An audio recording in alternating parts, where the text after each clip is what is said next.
All right. Good afternoon, guys, here on the East Coast. Good afternoon, I suppose, also on the West Coast. I'm your host, Brandon Troy, host and co-creator of Movers and Shakers Unlimited.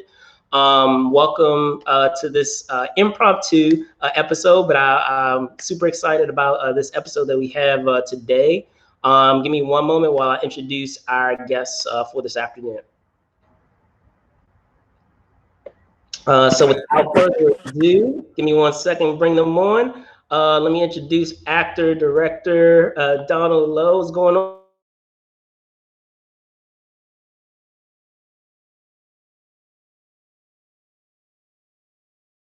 Good. I've been good. Bouncing around a lot. I'm up in Northern Ontario, Canada right now. Just got here a couple of days ago from Toronto and via LA. So it's all good.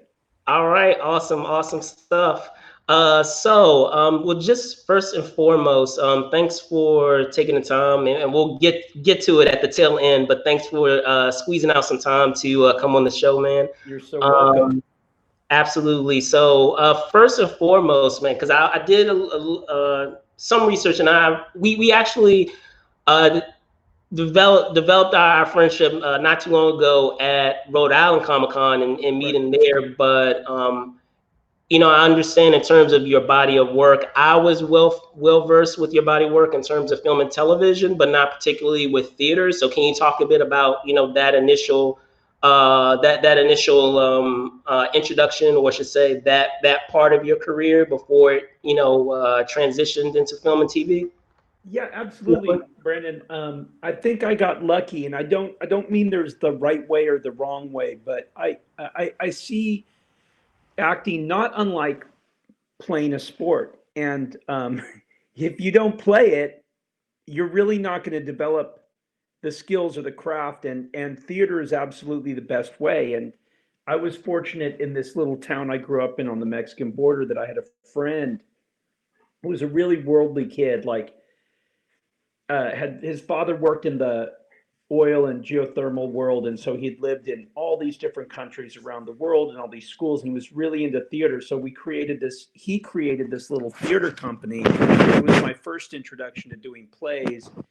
And when I went to college, we didn't have a theater department, but there were tons of plays going on, and I just threw myself into that. So I did, probably 40, 45 plays when I was in college, and I was in a summer repertory company at the American Repertory Theater, and it was just theater. So I got lucky because that's the best absolute training, because you're so used to stepping with these other people onto a stage, and it's 2 or 3 hours without a net.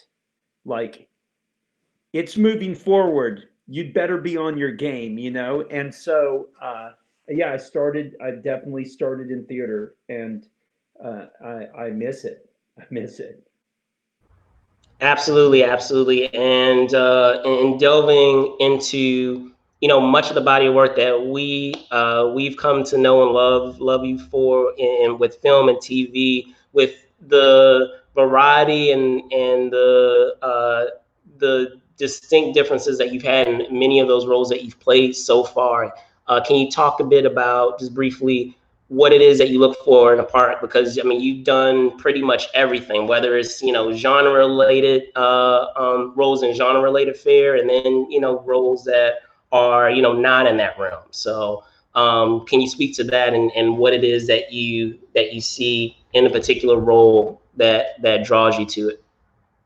It's interesting. In my friend Michael Raymond James, who I did Terriers with, who is a member of the Actors Studio, which is a lifetime membership. It's very hard to gain access to that, to make it into the Actors Studio. But once you do, they are so dedicated to the craft, and they show up and they workshop all the time, whether they're working or not.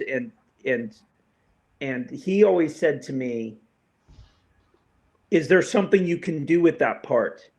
Is there something that you think you can do with that part, and regardless of what the project is. And I go back to theater because I know in repertory you might be doing King Lear at night and rehearsing a Joe Orton, the Erpingham Camp comedy in the day. You might be playing this crazy, I remember doing a Cat on a Hot Tin Roof and playing Goober. And so you're playing kind of a goober, and then you're doing something really dark the same day. And when I first got to Los Angeles, naive, I had done a couple of jobs, but I was pretty naive. And I remember meeting someone at a party at Dodi Fayed's house, of all things. God bless him, Dodi,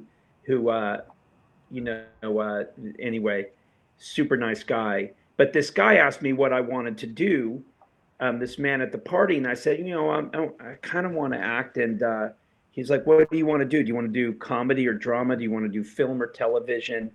And I said, do we have to choose? And he says, absolutely.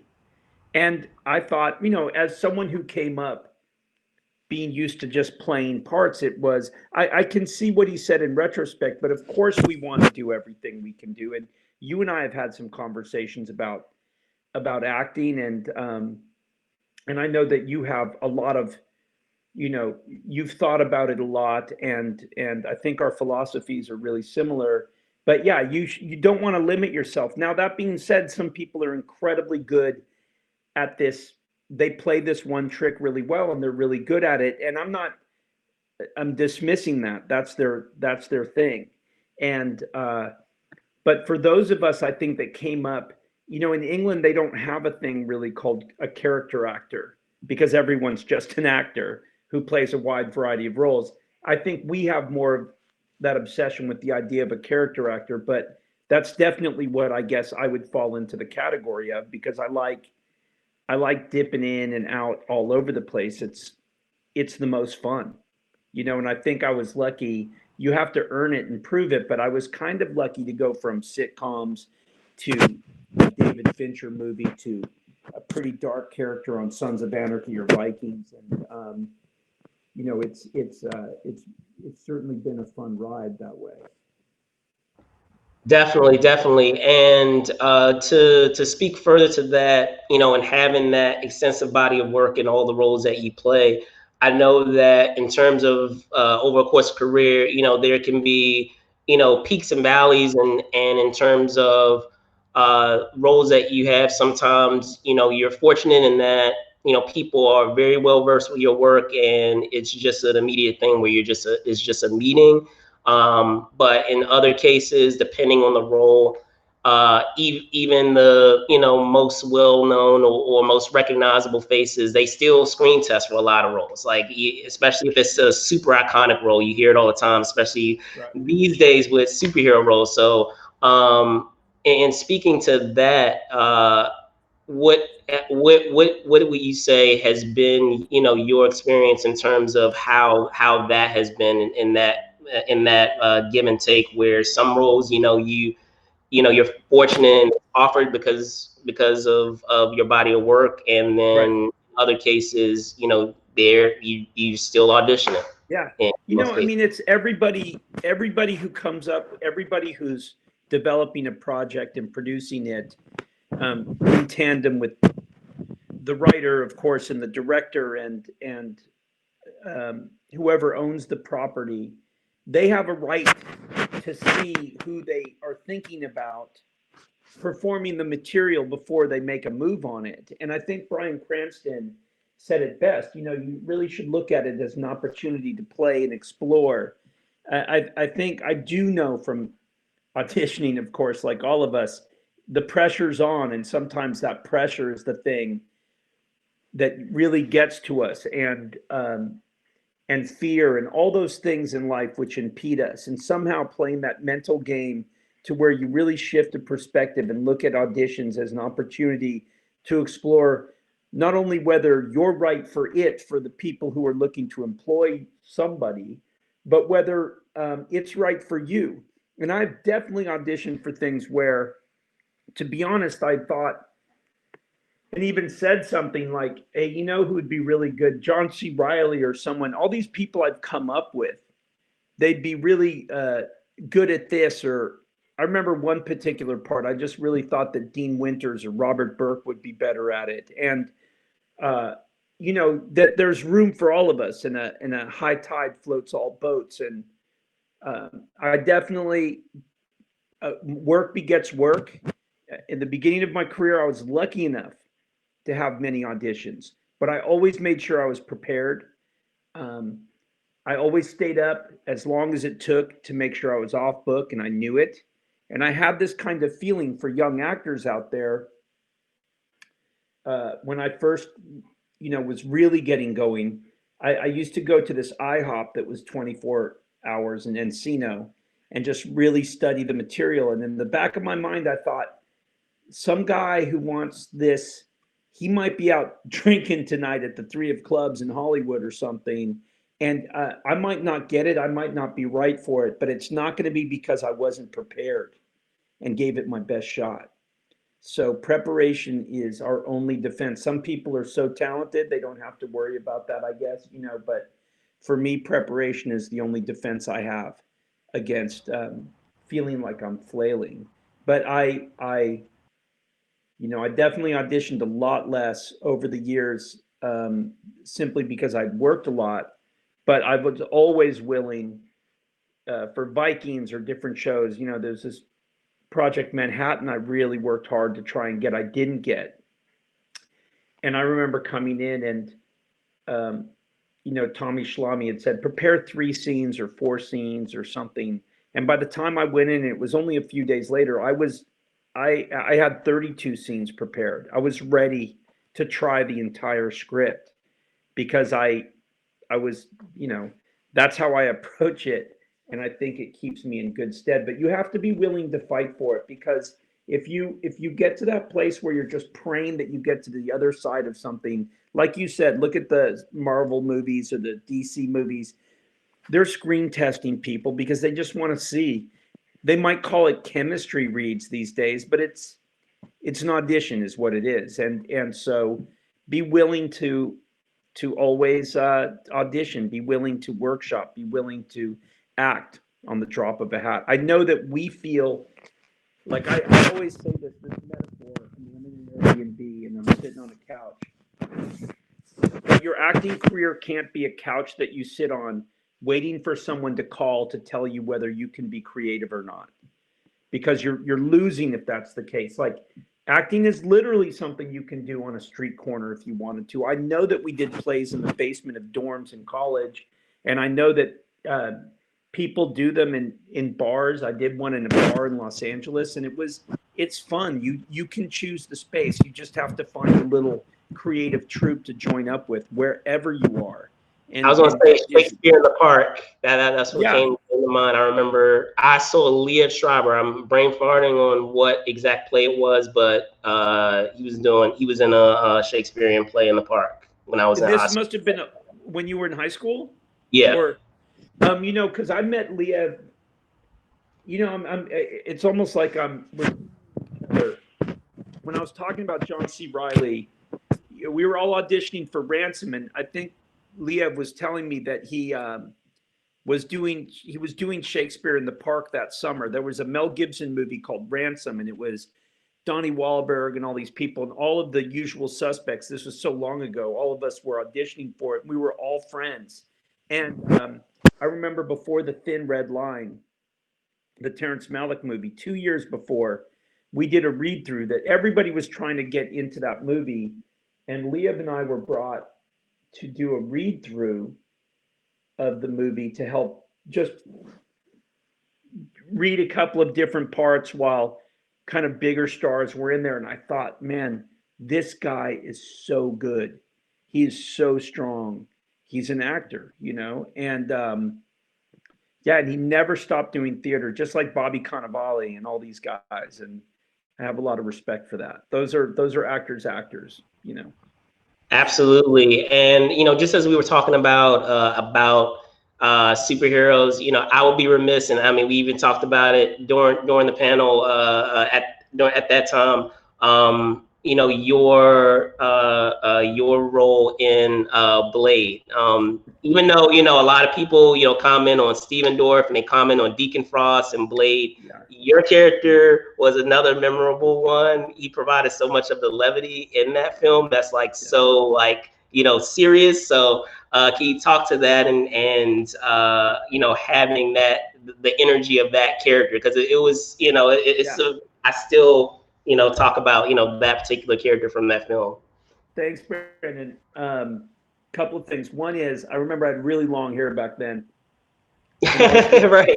I was with a friend of mine named Greg Dooley and Justine Chiara, two friends, and I had this audition for Blade. And I was sitting at my house, and Justine's like, "You should braid your hair. I'll braid your hair." And I was wearing a cowboy hat, messing around. They're like, "Why wouldn't you go down like that? Like, create a fucking character." Excuse my language. I'm so sorry. Create a character, right? Go bold, go big. He's a vampire. And I remember I rolled down there, and there were these guys in the waiting room, and some of them, they were wearing like Dockers and polo shirts and going over the lines, which is totally fine. And the director came out, and I was just sitting there, and he goes, "Oh man, Steve Norrington's the guy's an awesome guy." And he goes, "That's what I'm looking for," and I could feel everyone else just deflate. And there wasn't much of a character on the page. And what he said was just be funny, be colorful, because in that movie, and in some of those movies, it becomes this metronomic thing where we're all kind of being cool and talking cool, and it starts having the same frequency and the same color coming in from all angles. And you need like sometimes it's good to sit back, like it's a rug that's being woven, and you're like, this needs a big splash of this color coming across it, and thinking of it in terms of musicality and color and being fun and having fun. And we had fun. We had a blast. And Wesley was great, and Steven was great, and Arlie Joubert and Chris Christopherson, and we really enjoyed that movie so much. It was the first Marvel movie, and it was great. It was a great experience. And I have to say, man, you have the coolest death in that movie, the coolest one in that movie, and it wouldn't be as good if it wasn't sold in the performance of the interactions between you and Wesley. So like it wouldn't be as satisfying in terms of. Yeah, it was fun because we started the movie in the Blood Club, going at it, and then he got his glasses back, and right. I just, he's a phenomenal actor, obviously an incredible, just on that side of things, physically, to do fight scenes or something with someone like Wesley. He's got it so in control. He's so in command of his body. And, I had a great time. I had a lot of friends. One of my best friends was roommates with Wesley in college at SUNY Purchase. And so I already kind of had an in with Wesley when we started the movie because of Robert Burke, who I mentioned earlier. And, Wesley was kind of infamous in this incredible performance school, SUNY Purchase, for just his chops as a dramatic actor. Like, people forget, I mean, Wesley, if he hadn't had that kind of ability to do action, Wesley is an amazing dramatic actor. And I'm sure he's only starting again. I awards or whatever they are, but like for Dolomite, he deserved an Oscar nomination. He was phenomenal in Dolomite. And so anyway, And I was gonna say to speak further to that, just in general, just that realm of superheroes, and we'll get to the tail end of what's going on currently. How can you talk to being a part of an IP that is already existing, and bringing your own flavor to it? If that makes sense. So in the case of Blade maybe not so much, because I know like at that time they were modernizing a lot of it, but perhaps even with Gotham. It's I have maybe it's because I'm ignorant of a lot of this stuff beforehand. I just don't think that much about who came before, um, because you have to. Luckily, I've never actually had to step in that kind of scenario because with GCPD comics and Harvey Bullock was never that was not he was more prominent in some of the comics than he was in the kind of Batman universe in other ways. And so I just thought I would make my own guy, try to make him human, um, bring some gravitas to it, but also have the humor when you had to have the humor. And always, what's the empathy? Like how can people see that character and be like, okay, I see why he's conflicted or walking through this scenario in this way. But I'm trying to think if I've ever had I've never had to take on a part, not like Robin Lord Taylor or something with the Penguin, where there were so many there were so many incarnations of it that were so seared into uh, the zeitgeist or in people's knowledge. So I think I've been lucky in terms of that. If I had to, I'm up for. I'm kind of starting a gig right now that there's some same kind of thing. There have been some incarnations of this character, and in some ways it'll be similar, like crotchety, middle-aged, angry, kind of frustrated middle-aged man stuff that I do, but we'll see. We'll see. I try not to make it too rote, if I can. Gotcha. And with that, obviously, with having all this exposure and being a part of a lot of these projects, it brings a whole other element, which is going to cons, going to fan conventions. And can you talk a bit, just briefly, about that and how that's added a whole new element to your daily run-ins and being able to Yeah. go I to a had lot of never, I events had because never, of that. I had done one convention in Houston 5 or 6 years ago, I think, at the start of Gotham, and for this cause to raise money to buy all-terrain wheelchairs for disabled vets. And then I didn't do I had a lot. I was kind of a single parent, teenage kids, and preteens and then teenage, and so I didn't do a lot of I didn't do conventions until I met you last year, and it was an eye opener because I'd been to Comic Con in San Diego for promotional stuff, which is huge, but it's just I think the world always kind of knew that the fandom that would find itself turning out for conventions is very special, incredibly dedicated. And my friend Quayle said, we're we're all searching for some kind of purpose and belonging. I love the conventions because they're obviously so inclusive and so expressive, and they allow people to express themselves, and they're so safe. And I knew, um, just in my own way, in retrospect, it wasn't in high school where I went to school in El Centro. I had a few friends who were into what would be kind of convention oriented worlds like now Star Trek, etc., but there was no world for people to get together from other places to meet each other. There was no internet, obviously.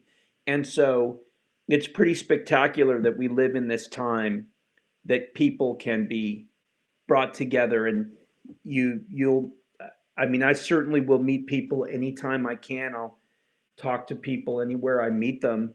But it was never, what's so neat about that is it's structured, that you're going to be there, that they're going to be there, that we can do things like it brought Gotham together again after it's over, Q&As that you did a wonderful job of moderating. And I know this is big in your world. This is what you kind of do, which is great. But I'm new to that, but I'm pretty overwhelmed by it. And without getting into it too much, but I know that you know this too, is that there's kind of a humanity there that sometimes is so intense, it makes it so beautiful.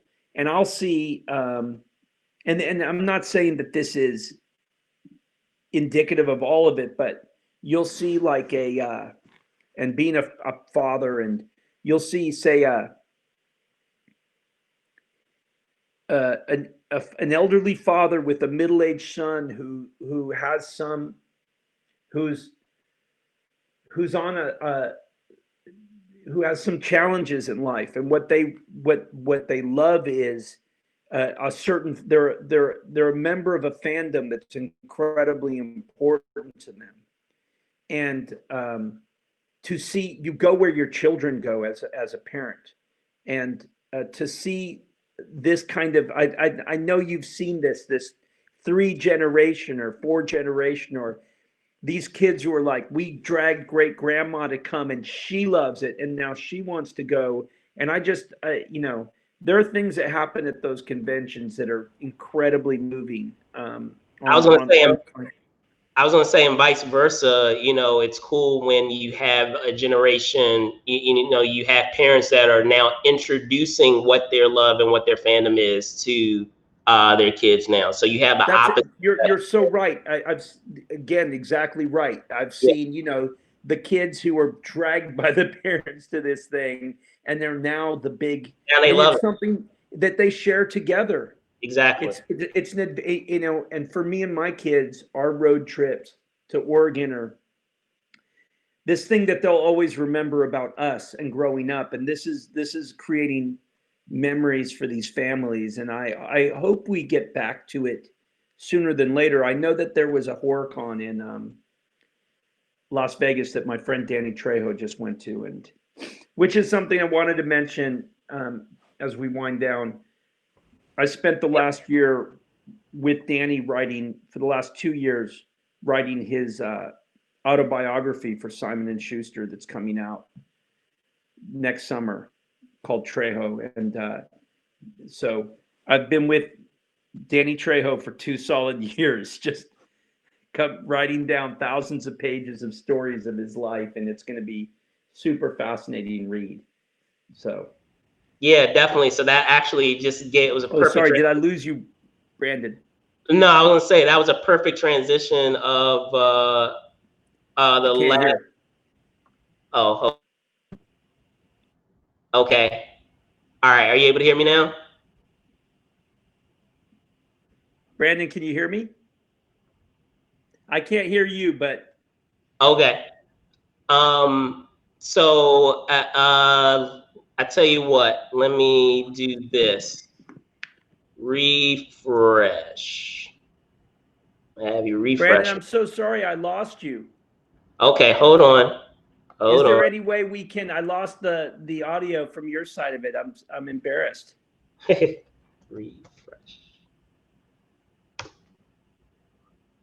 I can't hear you. Oh my gosh. Okay, hold on. Hey, if I check out, Brandon, is there a way that we can?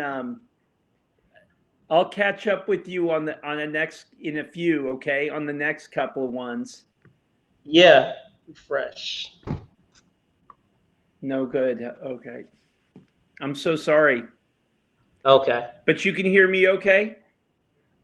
I can. Hey, listen, I'll sign off with that because I can't hear, but I will say thank you so much. It's so good to see you again. I look forward to our continuing conversation about this world, and on all sides, about from the inside out in acting, and from conventions. And I know that you've got you're doing all kinds. You're involved in all sides of it. And as always, good to see you again. And I'm going to head out to Resident Evil. I don't know if I can talk about it too much, but that's where I'm going right now to go to work. So take care. Later. Okay. Bye-bye.